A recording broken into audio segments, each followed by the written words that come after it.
Hi guys, welcome back to my channel. If you're new on this channel, you're very much welcome. My name is Arnold. I plan to film the videos I have in my head and the videos that you guys have been requesting for. Then after that, I'm gonna be doing a Q&A.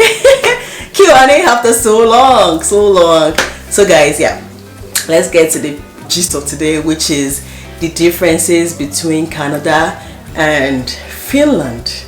Oh my goodness. There are so many things that are different about Canada and Finland, but I'm going to be addressing this from the point of view of people that might want to move. So I won't be talking about silly little things like, trash bags, all of those things. No, that is not in my intention. I want to talk about it. I want to address the topic from the angle of how expensive it is to live in Canada compared to Finland, childcare benefits, all of those things you might want to know. These are the things I want to tackle today in this video. So stay tuned.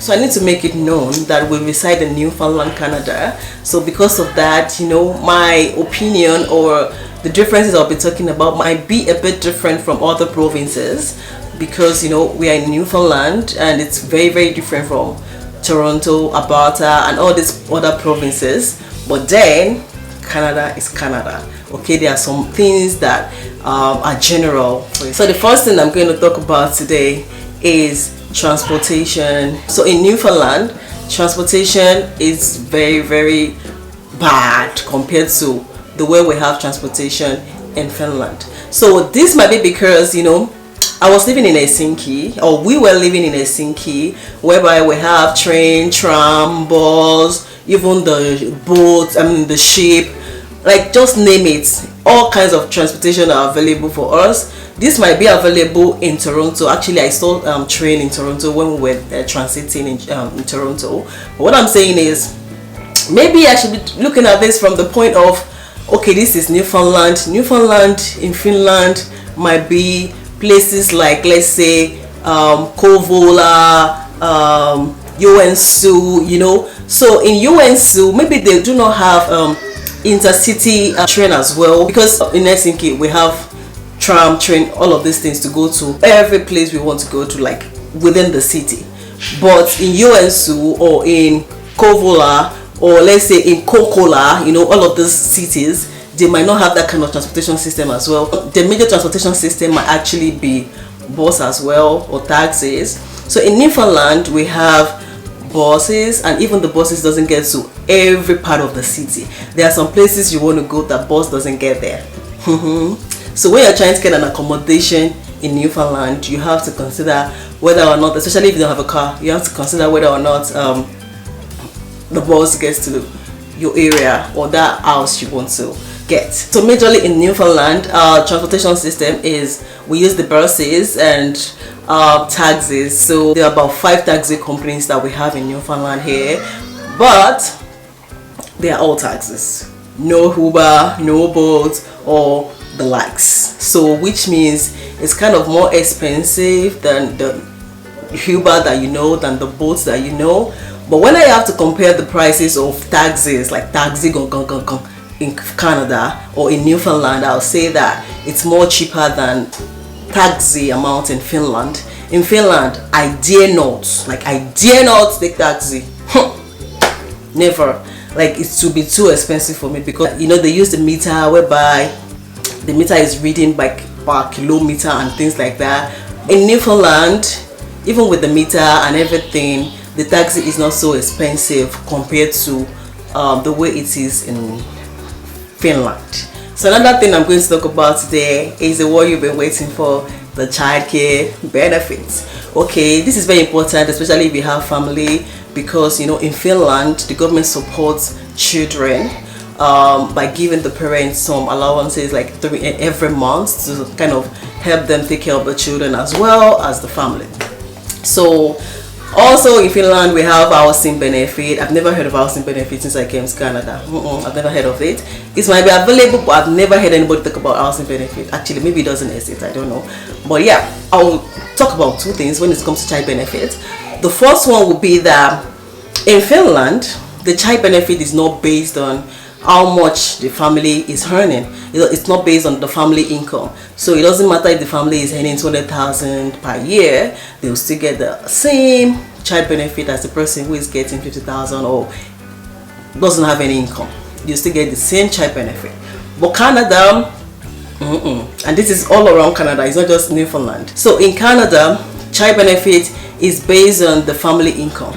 So if your family is earning more than the maximum amount a family should earn, that family should totally forget about child benefit. No child benefit for you. So it's all about how much you're earning. That will determine whether or not you get a child benefit.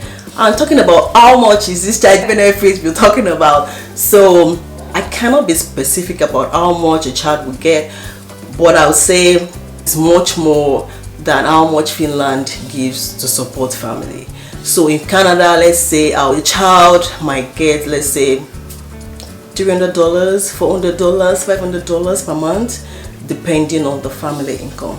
So it is much more compared to, and also the age of the children affect how much they get. And in Finland, the first child has an amount, a fixed amount they get. The money of the second child is much more than the first child. The money of the third child is much more. I wish I could remember, but I think in Finland the first child will get about maybe $90. Maybe the second child will get about $110. Maybe the third child will get about maybe $130, thereabouts. So it's not about the age. But in Canada, as the age of the child increases to a particular level, maybe from 10 years old upward or from 9 years old upward, I'm not particularly sure, the benefits kind of decreases. So I know I'll get a lot of hate about child benefit that I'm talking about, but this is one important topic we need to address when it comes to migrating. So in case you're considering Canada, these are the questions you might want to ask. So I know some locals from Finland or from Canada will come for me saying you're more interested in the child benefit. Child benefit was not even the first thing on my mind when we're doing our processing. Like, we just wanted to come to Canada. That's it. Another thing about the child benefit is that in Finland, as long as you have a work permit, you're entitled to child benefits. Okay? In Canada, you need to have a PR before you are qualified for the child benefit in Canada. So let's say you have a work permit or you have a study permit, you're not entitled to having or getting the child benefit for your children until maybe you've stayed for about 2 years in the country. Your study permit or your work permit is recognized as temporary resident permit. Okay, it's not permanent resident permit. So work permits, study permits, they are temporary resident permits. So anyone who has a temporary resident permit, they are not qualified to get a child benefit until they've stayed in the country maybe for 2 years or thereabout. I'm not particularly sure, but there is a timeline that you have to stay before you can qualify for child benefit. But if you have a PR, some people, they come to the country like with PR directly. So those people, they are qualified to get the child benefit from the moment they arrived into the country. They'll start getting the child benefit, and if they don't get it immediately, whenever the decision is made, they will calculate from the moment they are qualified till the time they are able to make decisions. They'll give them all the amount, even if it is 1 year child benefit, they'll give everything to them at once. But in Finland, for you to qualify for child benefit in Finland, all you need to have is just a work permit. So students can get child benefit in Finland. Even if you've stayed as a student for 4 years or for 5 years, you're still not entitled to get child benefit. But the moment you get a work permit or PR, then you are qualified to get child benefit. So the difference would be Canada will have you to be a PR or have a temporary resident permit for 2 years before you can get this. But in Finland, you need to have a work permit or PR before you can be entitled, or your children can be entitled to get the child benefits. So another point I would like to address, which is one of the most important points you guys want to know, is job opportunities in Canada compared to Finland. This one, you people in Finland, you already know what I want to say. Okay, so I would say based on where we reside, which is Newfoundland, like I said, and compared to Helsinki that I've lived, okay, I would say that getting a job is very, very easy in Finland. Yes, depending on the kind of job you want to get, actually. as well as Canada too. It depends on the kind of job you're looking for and how much you're making effort, okay? How much you're making efforts, not getting tired, writing CV, you know, like these are the things that determine. In Canada, even if you want to get a cleaning job, a dishwashing job, or anything kind of job, you still have to send your CV along, you still have to send your cover letter. Sometimes they don't request for cover letter, but you still have to send your CV. It's not like in Finland that somebody will take you to your boss or something like that. Another thing in Finland is the kind of jobs that are available in Finland for foreigners. I would say they are mostly menial jobs, which are not bad because there is no shame in labor. Like any kind of job you do, there is no shame in it, as long as you're not stealing and you're not a prostitute, you're still working. So any kind of job you get, it is still a work you should be proud of, okay? I'm just telling the differences here. So in Finland, the jobs that are mostly available for foreigners are cleaning, dishwashing. You hardly get a foreigner in office space. Of course there are, but that foreigner must have stayed there for so long, or maybe speak Finnish language almost to the native level of speaking Finnish. But in Canada, like, you see foreigners in almost everywhere, like almost all places,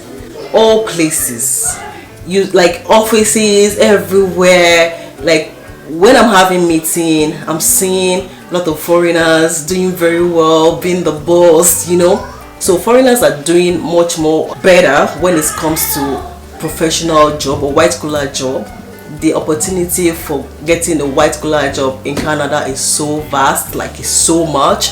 It's just about you being a dreamer, you saying I want this, I'm praying towards it, and God is helping you towards it, you get it. Like, it's not like all those jobs I'm talking about, it's not like there are rice and beans to get to, right? You need to improve yourself, you need to like work on yourself to get to that stage. You have to be a go-getter, but trust me, you will get it. You will get it. There's no discrimination. Of course, I've heard some people saying sometimes there are discrimination, but trust me, the level of discrimination you get might not be as much as the one you get in Finland. This is not to say people are not getting white collar jobs in Finland. It is possible to get the white collar job in Finland, but it's not very common, okay? So another difference I would like to talk about is the housing, accommodation. I know you guys must have heard the news already. You guys must have heard it from the news. So getting a house in Canada is like so difficult. Oh my goodness, so difficult to get a house in Canada, especially this part of the world that I live. But I know it's not just this part of the world, because I can hear the news as well. People in Ontario are complaining, people in Alberta, all the provinces are complaining that it's almost impossible to get a place to stay. Even if you have your money, the houses are not enough for people.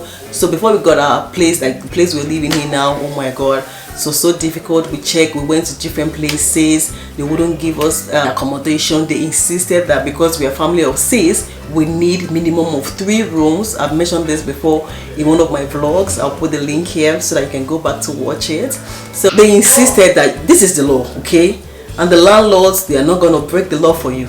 So they insisted that you need to have minimum of 3 bedrooms for you to be able to accommodate your family of 3. In Finland, it doesn't matter. Of course it matters, but the law is not so strict like that. It's just like the basic thing that they know, or you know you have to do, okay? When the social service comes to your house, they've been to our house before and they just advise that, okay, this house is too small, you need to get an apartment with more rooms, you know, now you have a new baby and but they didn't press it further. They didn't force us to get another accommodation that has more rooms because our family size has increased, you know. Because what if I can't find one? We used to live in Espoo, so Espoo City, we have to like maybe give us a house. They have to, if they are forcing us to get the 3 bedroom, it means they have to like give us one of the 3 bedrooms from the city. We have to pay for it, yeah, but even to get a city apartment is very difficult, yeah. Like they have to be forced to kind of give us the 3 bedroom. We applied for it actually, but they didn't give us before we left. We applied, I called. We didn't get it because they have a set of people that those houses are meant for, because they're building houses every day. But they have some people that the houses are meant for. They claim that the houses are meant for low income people, like some other set of people. So I just know that getting government housing is very difficult in Finland. So It's difficult to get government housing here, so actually I've not even heard about that. It's not even very common. People apply for it and maybe they stay for maybe 6 months, 1 year, and to get government housing. But what I'm saying is, I was talking about the numbers of room that suit the family size. That law is not so effective because I'm talking about Finland. Because if the government are forcing you to get a bigger house that's going to fit your family size, it means they should be ready to provide you one. Even if you're going to be paying for it, they should be able to offer you one, because you can claim that, okay, I've searched everywhere, I've not seen no. But the system here, we have mostly private landlords and also housing agents, so it has been like a thing. They won't even give you, even if you are telling the landlord, a job, please, we don't have a place to stay, they will insist that no, it is not allowed. We cannot give you 2-bedroom for your family of 6. You need to get 3 rooms. They are so strict with that thing. Like, you can't get the smaller accommodation for your big family. You need to get like a size of the apartment that will suit the size of your family. And most landlords are they don't like family with children. Actually, based on what I've seen, they don't like family with children or some family with pets, because they believe that family with children, especially small children, they're going to spoil the house. That's what they think, which in my case is not so, because all the houses we've lived in Finland, we always get our deposit back in full, because by the time we are leaving, we clean everywhere, we take care of the house. So it is very easy to get a house in Finland. Actually, we have companies that you just go on their websites, just like you're shopping, add a house to your cart, pay for it, and you move in. They'll give you dates to move in. It's that easy. There are some website like that. If you need that website, please tell me. I'm going to put it in the comment section. Like, it's so easy to get houses in Finland, except for the government housing. It's very difficult to get that one. But even as a student, you apply to your student housing company, they're going to give you, it's not very difficult to get accommodation in Finland actually, but in Canada it's very difficult to get accommodation. Trust me, it's really, really difficult. So another thing I'm going to talk about is healthcare. Is it accessible or not? Healthcare in Canada compared to healthcare in Finland. Oh my god, guys, I love Finnish healthcare. Oh god, if I want to see a doctor today, I can book appointment today and get to see a doctor today. I'll just call the hospital, they'll book an appointment, they'll tell me what time to come, I'll see a doctor. It's that easy. If you need to do a scan, all of these things are very easy. Doctor is very, very accessible. Healthcare is very, very accessible. But in Canada, oh my goodness, I know it's not just Newfoundland, because other provinces, I can see the news, other provinces are also complaining, like it's so difficult to see a doctor. I remember when I came here, I was trying to see a doctor, which was very, very hard to do. So in Canada, most people have family doctors, so when you need anything, you can easily reach out to your doctor, book an appointment with your doctor. But if you don't have a family doctor, life is going to be very, very difficult. People that came when we came, and people that came before we came, and people that came after us, they've not had family doctor. I've applied for family doctor since we came. Up till now, we've not had it. So what we are using now is to go to walk-in clinic. They have walk-in clinic that you can go. Of course, when you have your health insurance card, just like Kela card in Finland, when you have that, you don't have to pay any amount. So the walk-in clinic doctor is just like, she see you for 5 minutes, just for a few minutes. They don't take time. You cannot be asking too much questions, like, because there are a lot of people waiting. So even to check you thoroughly is hard. So the walk-in clinic can now refer you to a specialist. I remember I went to a walk-in clinic when we first came, and the walk-in clinic referred me to a specialist. He said he had sent the referral. So I was waiting that the specialist, they will send me an email or a letter of appointment and blah blah blah. Oh my goodness, I was waiting. This letter didn't come like 3 months. I didn't get a letter. What if it was an urgent situation? So we're waiting, nothing happened. Eventually the letter came. When the letter came, then I called that specialist hospital that, okay, I no longer need this service, but even if I'm going to need this service, I would prefer a female doctor. But she said, oh, our doctor is just a male. We have just one male doctor and that's it. And I was like, seriously? In Finland, it is easy for you to say, I want a female doctor, and they'll make it happen. I want a male doctor, they'll make it happen. I feel comfortable around female doctors, so I always request for a female doctor, and even maybe nurses, and they always make it happen for me. Like, they don't say, we don't have this, we don't have that. No, they make it happen. When I tell them on the phone, when I'm booking the appointment, I want a female doctor, and they give me a female doctor. So I'll just say, like, in summary, healthcare in Canada is not very good as it is in Finland. Another thing I would like to talk about is getting your PR in Canada compared to Finland. So you guys know that people can come even from their own country already with PR. Well, that is not the case in Finland. Actually, Finland has recently changed the law. They are planning to change the law. They've already announced it. So PR in Finland, you need to have worked with your work permit for 4 years before you qualify to apply for PR in Finland.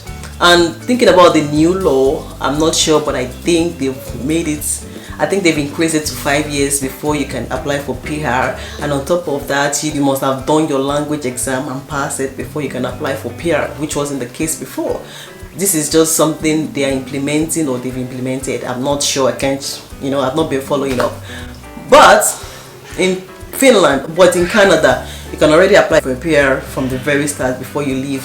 It's that easy. Just have the necessary requirements, know what you're applying for, apply for your PR. Most people get PR before they leave their own country. So this is just to say that acquiring your PR in Finland is harder compared to how it is in Canada. So lastly, I'm going to talk about the people of Canada compared to the people of Finland, which is something I know you people want to know. So we came during the winter.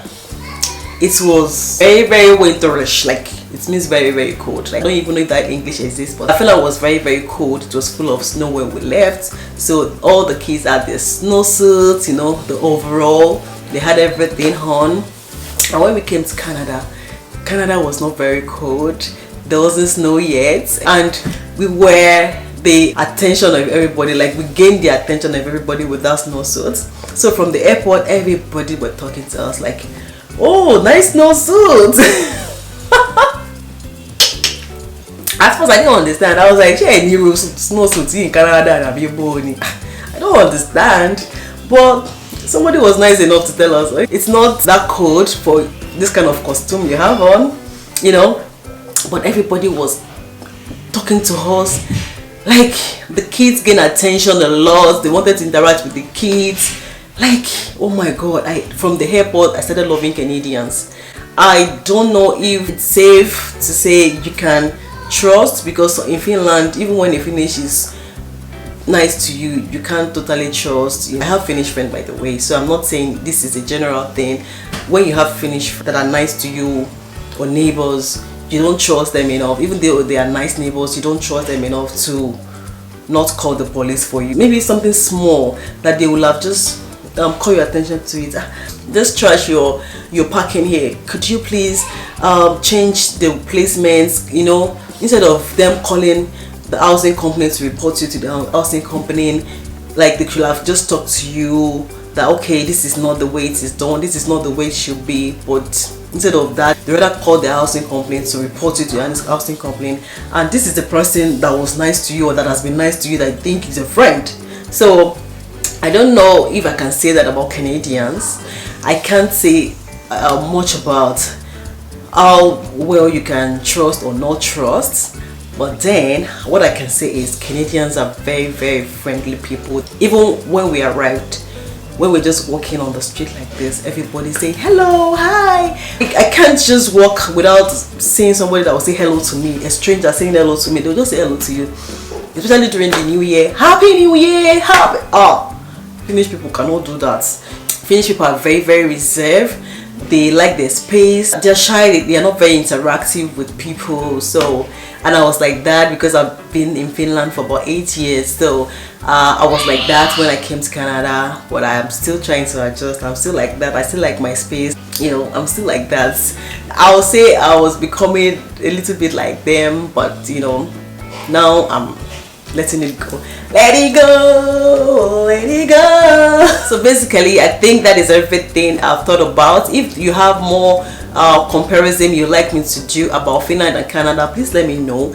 If they are so much, I'll make another video to talk about them. If they're not so much, I'll just reply to your comments. So guys, thank you so much for watching this video. I cannot appreciate this enough. Like, I'm so grateful for you guys to be here, for your love, for everything. Thank you for watching.